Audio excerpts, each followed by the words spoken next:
Asante sana. Jina langu naitwa Tumaini Mbembela. Wengi wananifahamu kama mwimbaji wa nyimbo za Injili ambaye napatikana hapa Tanzania, lakini napatikana mkoa wa Songwe, wilaya ya Ileje.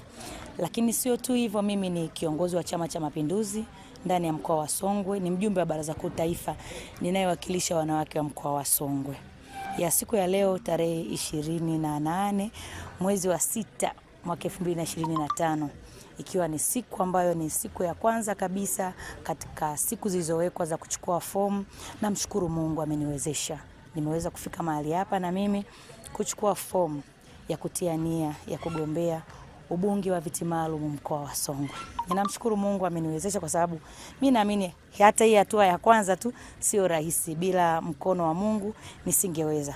So niseme tu, ndugu wanahabari, ningetamani kusema vitu vingi sana, lakini najua nyinyi mnaelewa kwa sababu nyinyi ni marafiki wazuri sana wa Chama cha Mapinduzi. Mnazijua taratibu vizuri kabisa.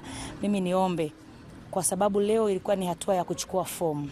Baada ya kuchukua fomu kuna taratibu zingine ambazo zitaendelea za chama, ikiwepo ni vikao na mambo mengine kama hayo, ambayo endapo Mungu atanijalia, ninaamini baada ya hapo Mungu akifanya ya kwake, basi itanipa nafasi ya kuongea vitu vingi pamoja nanyi, pamoja na Wanasongwe, pamoja na Watanzania kwa ujumla. Nashukuru sana, Mungu awabariki. Asante. Mimi niseme tu Wanasongwe, naombeni maombi yenu. Asante.